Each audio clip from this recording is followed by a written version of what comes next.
Well, as extreme cold moves into the South Carolina area, many families, of course, focused on staying warm, especially if you have to deal with a power outage. In addition to the cold itself, experts are warning that there's a hidden danger during winter weather.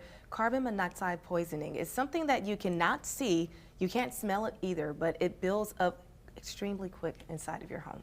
So joining us today to help us focus on being prepared and also staying safe during this cold winter weather, Dr. Jill Michels, the managing director of the South Carolina Poison Center, with what every family really needs to know to stay safe. And so first of all, Jill, thank you so much for being here. We appreciate it.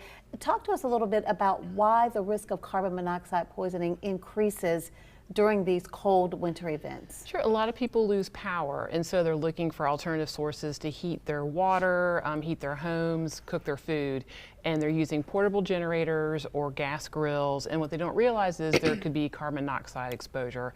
Carbon monoxide comes from burning fuel, and that's propane, gasoline, kerosene, so all those things. If it's not vented properly or you're not putting them outside properly, that carbon monoxide can build up in your living spaces. And it's called a silent killer for a reason. You can't see it or smell it, as we mentioned, but a lot of people, they use sources where carbon monoxide comes from. So what are some of the most common sources and mistakes that you see being made? Sure. Putting the grill inside the house to cook food, or even the camp stove, that is a source of carbon monoxide. Also, putting the grill or anything inside the garage, even if the garage door is open, you're still going to have gas fumes build up, and that's going to produce carbon monoxide exposure for people. And you know, we touched on this a little bit earlier, even before we went on air with the interview.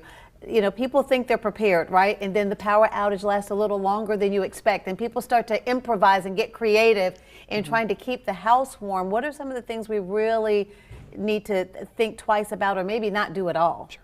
If you're using a generator, do not put it in the house. Make sure it stays 20 feet away from your house or any place where you're staying, because a gas generator is going to produce fumes. And that's the biggest key right there. But again, those heat sources, even the camp lights and stuff, they're burning fuel, and in a small enclosed space, you can have carbon monoxide buildup.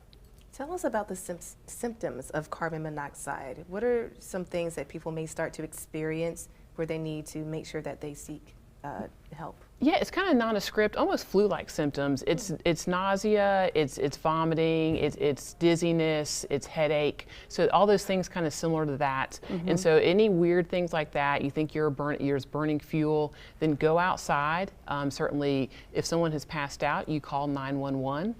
If not, you know, you can certainly call the Poison Center. But the number one thing for carbon monoxide is get fresh air, get that person out of the exposure. And you know, when we're talking about these weather events, Dr. Michels, anytime we're talking about severe weather period, we also want to focus on our elderly, our senior citizens. You know, we emphasize checking on your neighbors, but also the little ones, you know, with the babies. I mean, sometimes it's so easy to overlook some symptoms just with everything else going on. Yeah, if they're stumbling around, they're not following commands, everyone knows everyone's behavior, no matter if you're 2 years old or 80 years old. And if it starts looking strange, there could be a problem. And again, it's from burning fuel. And it can be, even if your heater in your house is not working properly, if your gas stove is not vented properly, those can also be sources of carbon monoxide.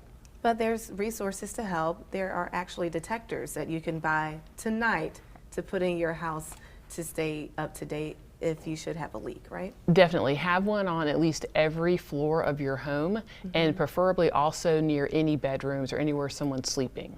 What's the first thing you should do if you hear that alarm go off? Because we've had ours go off before, and at first I didn't realize what it was. Right. Open up if no one's having any illness or sickness, open up some windows, open the doors, and then go outside. If someone has lost consciousness, that's immediately you call 911 and remove them from the area.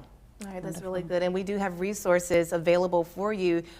Remind our viewers, what's the point of the South Carolina Poison Center and how you help in case someone is experiencing an episode? Yeah, we are a free confidential phone service. We service all 46 counties of South Carolina. When you call the Poison Center, nurses and pharmacists trained in toxicology are there to answer your phone calls. It can be carbon monoxide exposure, it can be a medication error, it can be a chemical, pesticide, whatever it may be.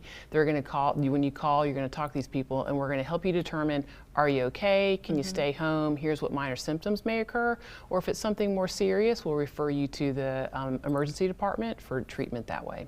Well, great resource for everyone to keep locked into your phone. I know a lot of people think of you guys around Halloween, making sure that kids don't Right. eat the wrong things, or that something terrible doesn't happen. But during these cold weather events, this might not be at the top of mind for everyone. So we appreciate you coming in to make sure that we are all thinking safety first. Yeah, thank you. All right, thank you, Dr. Michels. All right, we'll be right back, everyone.